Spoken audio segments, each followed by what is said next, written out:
سیدنا معاویہ رضی اللہ عنہ کے بعد جب یزید تخت نشین ہوا ہے اور یزید نے بیعت کے لیے سب کو خط لکھے، گورنروں کو اور پیغامات بھیجے، تو مدینہ میں جو گورنر ہے وہ ولید بن عتبہ بن ابی سفیان ہے۔ یہ یزید کا رشتے میں تو ایک چچے کی حیثیت لگتی ہے۔ جب ان کے پاس خط آیا کہ سب مدینہ کے بڑوں سے بیعت لو، ان میں حضرت حسین کا رتبہ بہت بڑا رتبہ ہے۔ سیدنا حسین ابن علی رضی اللہ عنہ کی بیعت کے سلسلے میں بلایا گیا، عبداللہ بن زبیر کو بلایا گیا۔ عبداللہ بن زبیر نے تو فرمایا میں مصروف ہوں، وہ مکہ شریف چلے گئے تھے۔ حضرت حسین نے فرمایا مجھے آپ سوچنے کی مہلت دیں۔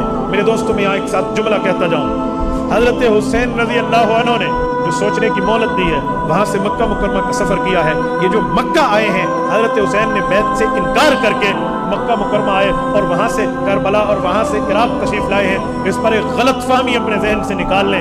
آج یہ غلط فہمی پھیلائی گئی ہے کہ حضرت حسین کا یہاں سے نکلنا یزید سے لڑائی کے لیے تھا، یہ جہاد کے لیے تھا، یوں نہیں ہے۔ میں بتاؤں گا یہ سفر کیوں ہے، لیکن پہلے میں اس غلط فہمی کو ختم کر دوں۔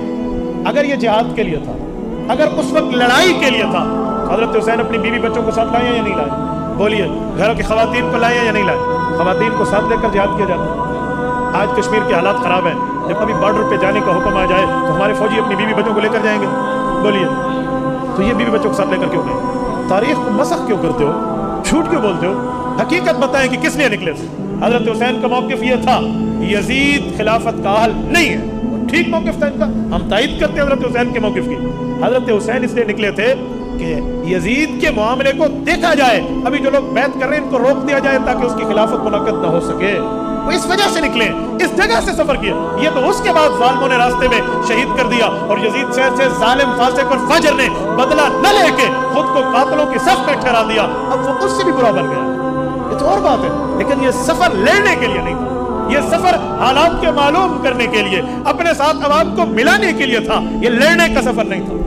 یہ اور بات ہے کہ ظالموں نے ظلم کیا ہے، ورنہ حسین ابن علی نکلتے تو حسین حیدر کا بیٹا ہے، بزدل نہیں ہے، بہادر کا بیٹا ہے، نڈر اور دلیر ہے۔ وہ شام کو رخ کرتا اور یزید کے ساتھ دو ہاتھ کرتا۔ یزید تو مکے میں تو نہیں بیٹھا تھا، یزید کربلا میں تو نہیں تھا، تو یہ ایسی بات دنیا میں پھیلا دی گئی۔ میں سمجھتا ہوں یزید قتل حسین میں شریک ہے، فاسق فاجر ہے، نہ میرا اس سے کل واسطہ نہ آج واسطہ، بلکہ امیر شریعت سید عطا اللہ شاہ بخاری کی زبان میں کہوں، کوئی مسلمان خود کو یزید نہیں کہلوا سکتا، لیکن اس کا مطلب یہ نہیں ہے کہ حضرت حسین کے سفر پہ جھوٹا الزام لگا دیا جائے۔ دیکھو، مخالف جتنا بھی ہو لیکن بولنا تو سچ چاہیے۔ یزید ظالم بنا ہے قتل حسین کے بعد، یزید غلط بنا ہے قتل حسین کے بعد۔ یہ نہ کہنا کہ پہلے قاتل تھا، ابھی تو حضرت حسین زندہ سلامت موجود ہے تو پہلے قاتل کیسے تھا؟ حضرت حسین ابن علی کا سفر ہوتا ہے مدینہ منورہ سے مکہ معظمہ۔ مکہ معظمہ میں آ کر انہوں نے حالات تسلیم کیے، دیکھا، پتہ چلا، کہا مجھے تو عراقیوں نے خط لکھے ہیں اور خطوں کے ڈھیر آئے ہوئے ہیں، لہٰذا مجھے ان کے پاس جانا چاہیے کہ بات کیا ہے۔ اگر یہ میری بات کی وجہ سے راہ ہدایت پہ آتے ہیں تو بالکل ٹھیک ہے۔ سیدنا حسین ابن علی رضی اللہ عنہ مشورہ دیا جاتا ہے، حضرت عمر کا بیٹا عبداللہ مشورہ دیتا ہے، حضرت عباس کا بیٹا عبداللہ مشورہ دیتا ہے، حضرت زبیر کا بیٹا عبداللہ مشورہ دیتا ہے۔ یہ عبداللہ بن عباس، عبداللہ بن زبیر اور حضرت عبداللہ بن عمر رضی اللہ عنہ یہ مشورہ دیتے ہیں۔ عراقی بڑے ظالم ہیں، کھادے کے بڑے کچے ہیں، یہ پکے لوگ نہیں ہیں، آپ کو ان کے پاس نہیں جانا چاہیے، آپ جس شخصیت کے لوگ ضائع کرتے ہیں، آپ کے ساتھ دھوکہ کریں گے۔ حضرت حسین فرماتے ہیں میرے پاس اتنے خطوط ہیں، اب انکار کی گنجائش کیا، سینکڑوں کی تعداد میں خط تھے۔ تو ان بزرگوں کے اصرار پر حضرت حسین نے فرمایا ٹھیک ہے میں جاتا نہیں ہوں، لیکن پہلے میں اپنے چچا زاد مسلم بن عقیل رضی اللہ عنہ کو بھیجتا ہوں کہ وہ جا کر دیکھیں وہاں کے حالات کیا ہے، اگر حالات موافق ہوئے تو میں چلا جاؤں گا، ورنہ نہیں۔ کہا جی بالکل ٹھیک ہے۔ حضرت حسین نے بندہ بھیجا ہے، جب یہ وہاں پہنچے اس وقت تک یہ کوفی بے ایمان نہیں ہوئے تھے، اس وقت تک یہ وعدہ خلاف نہیں ہوئے تھے، اس وقت تک یہ بے وفا نہیں ہوئے تھے۔ انہوں نے مسلم بن عقیل کے ہاتھ میں بیعت کر کے باقاعدہ حمایت کا یقین دلایا، ان کا جوابی خط آیا، حضرت حسین نے ان سب انکار کرنے والے دوستوں کو دکھایا کہ اب کوئی انکار کی گنجائش بچی؟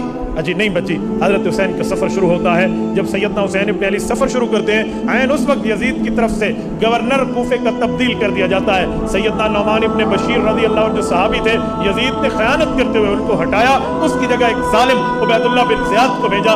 وہ آیا تو عبید اللہ بن زیاد کا ظلم مشہور تھا، کوفی پہلے سے ہی آدھے جو ہے نا کیا کہتے ٹانگیں اپنی پا چکے تھے اور بالکل کانپ رہی تھی۔ انہوں نے ابن زیاد کے ڈنڈے کے ڈر کی وجہ سے وہ بیعت مسلم بن عقیل کے ہاتھ پہ حسین کے ساتھ وفا والی توڑ دی ہے۔ سنیں یہ کڑی کے ساتھ کڑی جڑی کیسے ہے۔ اب بیٹ ٹوٹ چکی ہے، کمیونیکیشن کا کوئی نظام نہیں ہے، کوئی موبائل فون نہیں ہے، کوئی میسج چیٹنگ سروس نہیں ہے، کوئی آن لائن کوریج نہیں ہے کہ بتا دیا جائے جس جگہ آپ جا رہے ہیں ان کو اچھا سمجھ کے اب وہاں حالات یکسر بدل چکے ہیں۔ جب مقام زبالہ پہ حضرت حسین پہنچتے ہیں، ادھر جس شخص شاعر سے ملاقات ہوئی ہے، بعضوں نے اس کا نام فرزدق لکھا ہے، اس نے کہا تھا ہے حسین ابن علی، میرا تجربہ یہ ہے کہ کوفیوں کے شاید دل آپ کے ساتھ ہو لیکن تلواریں ابن زیاد کے ساتھ ہو۔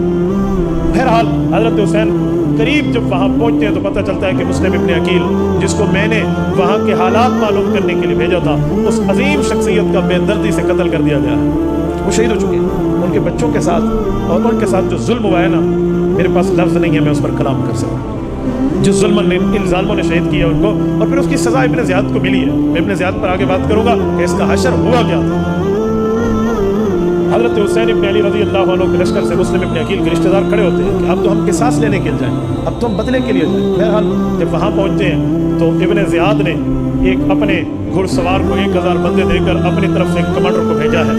یہ عمر بن سعد آیا ہے، یہ آ کے حضرت حسین سے بات کرتے ہیں، بات کیا ہے، وجہ کیا ہے، معاملہ چلا۔ اس موقع پہ حضرت حسین رضی اللہ تعالیٰ عنہ نے جو یہ 3 باتیں پیش کی ہیں، نمبر 1 مجھے واپس جانے دیا جائے، نمبر 2 مجھے یزید کے پاس بھیجو، میں دیکھتا ہوں میرا معاملہ اس کے ساتھ چلتا کیا ہے۔ یہ لفظ بیعت کا نہیں ہے، لوگ جھوٹ بولتے ہیں کہ بیعت کرتا ہوں، ہاتھ میں ہاتھ دینے کا معنی 2 ہاتھ کرنا بھی ہوتا ہے۔ ہو سکتا تھا کہ شاید یزید سے حضرت حسین رضی اللہ عنہ کی ملاقات ہو جاتی تو شاید کچھ معاملہ بن جاتا، لیکن ابن زیاد جیسا ظالم جو درمیان میں تھا اس نے ملاقات نہیں ہونے دی۔ کیوں؟ وہ یہ جانتا تھا کہ جب حضرت حسن رضی اللہ عنہ کی ملاقات امیر معاویہ سے ہوئی تھی تو صلح میں بدل گیا تھا۔ وہ یہ جانتا تھا یہ ظالم جو خون اہل بیت کے پیاسے تھے، یہ ظالم ملاقات نہیں کرنے دے رہے تھے۔ یہ ہو سکتا ہے کہ سیدنا حسین جیسی روحانی شخصیت اگر یزید کے سامنے آئے اور یزید کا بس چل سکے، وہ کوئی بات کر سکے۔ یزید حضرت حسین کے پاؤں کی خاک بھی نہیں ہے، یہ کیا بات کرتا، لیکن ان ظالموں نے نہیں آنے دیا۔ عمر بن سعد کے سامنے یہ دوسری شرط، تیسری شرط تھی کہ مجھے کسی سرحد پہ بھیج دیا جائے، میں جانوں اور کفار کا معاملہ جانے۔ اس نے یہ 3 شرطیں لکھی اور اپنے گورنر ابن زیاد کو بھیج دی کوفے میں کہ اب تو بات ٹھیک ہے، حضرت حسین نے تو بہت شرطیں پیش کر دی ہیں، اب تو معاملہ صحیح ہے، اب تو لڑائی نہیں کرنی چاہیے۔ اس جگہ عمر بن سعد کا لہجہ نرم تھا حضرت حسین کے ساتھ۔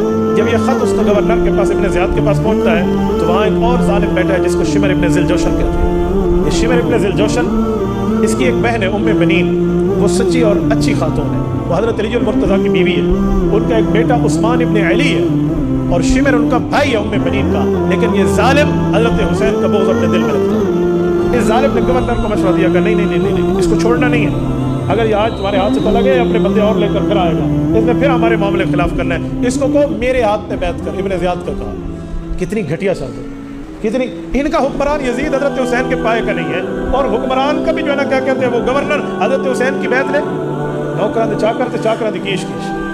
یہ مقام غیرت ہے جس موقع پہ حضرت حسین نے انکار کیا ہے اور ان کو کرنا چاہیے تھا۔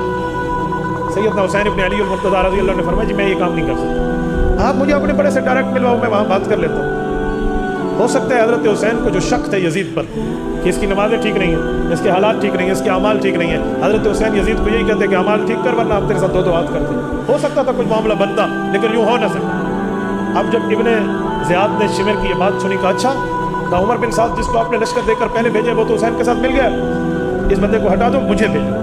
تو اس نے 2000 بندے اس کے ساتھ شمر کے ساتھ بھیجے کہ تو جا کر عمر بن سعد کو کہے کہ تو حسین کے ساتھ سختی کرتا ہے بیعت کے لیے تو کر ورنہ ہم تیری گردن قلم کریں گے۔ اب جو پہلے کمانڈر آیا ہوا اس کو اپنی جان کے لالے پڑ گئے، ہاں میری نوکری بھی جاتی ہے، میری زندگی بھی جاتی ہے۔ اس موقع پہ ان سب بےایمانوں اور بدبختوں نے مل کے حضرت حسین کے ساتھ مقابلہ کیا۔ اس موقع پہ جب یہ شمر بھی ہے سارے، اس جگہ پہ جب ان نے ظلم اور تشدد کیا تو انہی کے لشکر سے حر تھا، حر ابن یزید، یہ یزید اور ہے، یہ وہ والا یزید نہیں ہے حر کا والا، یہ جو حر تھا اس نے اس موقع پہ اپنے لشکریوں کو کہا کوئی لانتی ہو تمہیں پتہ نہیں ہے یہ بندہ کون ہے؟ یہ وہ ہے جس کو رسول اللہ نے جنت کا سردار کہا ہے، اور تم جنت کے طلبگار بنے بیٹھے ہو، تم جنت میں اس کے بغیر کیسے جا سکتے ہو؟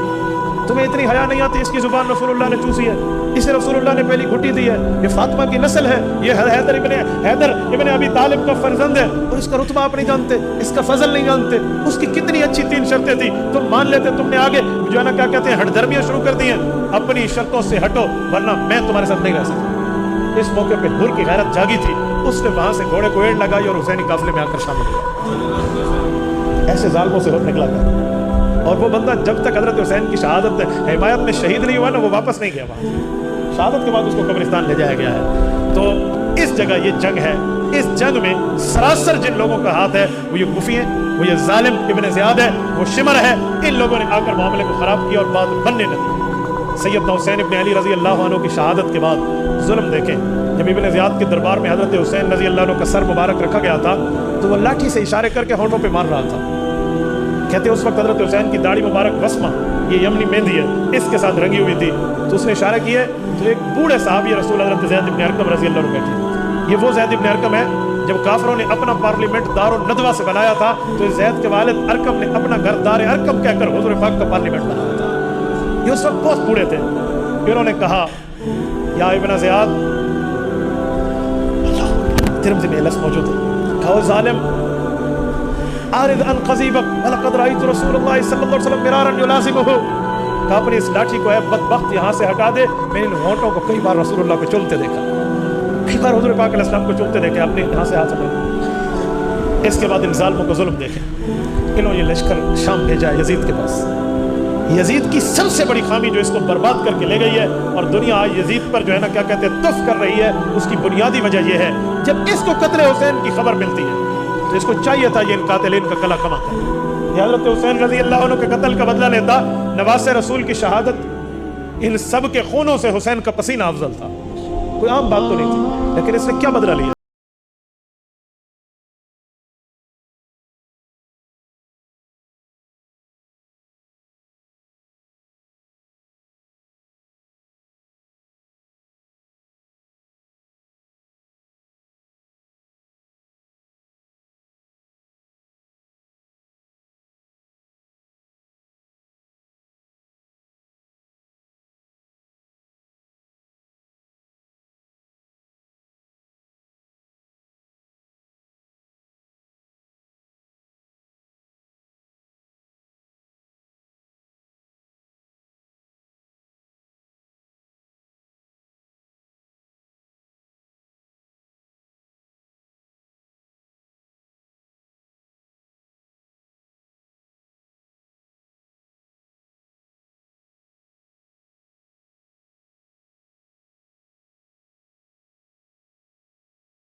بتاؤ تو لوگ جانتے نہیں ہیں، لیکن حسین کل بھی زندہ باد تھا، حسین آج حسین یزید کے سامنے نہیں جھکا تو ان یزیدیوں کے سامنے کیسے جھکے؟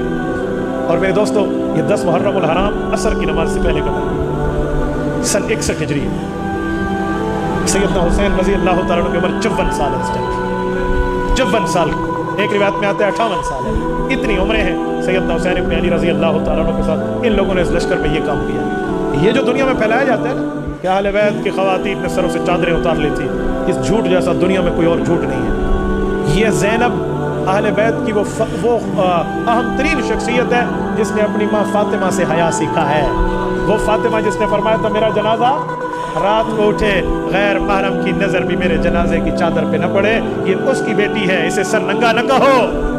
یہ شہادت حسین سے بڑے ظلم کی بات کر رہے ہو، وہ تو مردوں کا مسئلہ تھا، یہ عورتوں کا مسئلہ ہے۔ ان عورتوں نے حیا کی چادر اپنے اوپر سے اتار لی ہے، تو پھر دنیا میں کون ہے جس کے سر پہ حیا کی چادر؟ کوئی حیا تو ان کے گھر کی لونڈی ہے، کوئی حیا تو ان کے گھر سے دنیا میں تقسیم ہوتا ہے، اور آپ کو اس میں سر سے نعوذ باللہ دوپٹہ نکال کے آہو فغاں شروع کر دی تھی۔ یہ اہل بیت اور شہادت حسین کے نام پہ دھبا ہے، اس کا حقیقت سے ٹکے کا کوئی واسطہ نہیں ہے۔ اور یہ فاطمہ کی شہزادی ہے، یہ علی المرتضیٰ کے سینے پہ کھیلنے والی اس کی اولاد ہے، اس کے لیے جملہ کہتے ہیں کہ اس نے سر سے چادر اتار لی ہے۔ اگر اس جگہ بھی آپ کو یہ جملہ کہنا ہے تو پھر تمہارا دل ہے، یہ اہل سنت والجماعت کا دل نہیں ہے۔ شہادت کا یہ معنی تھوڑے کہ جو مرضی ہے جھوٹ بولتے چلے جاؤ، جو مرضی ہے تم کہتے چلے جاؤ، جو مرضی ہے اہل بیت کے خلاف بکتے چلے جاؤ، یوں نہیں ہے میرے دوستو، یوں نہیں ہے۔ یہ ان پر الزام ہے، انہوں نے حیا کی چادر رکھی ہے اور امت کو حیا کا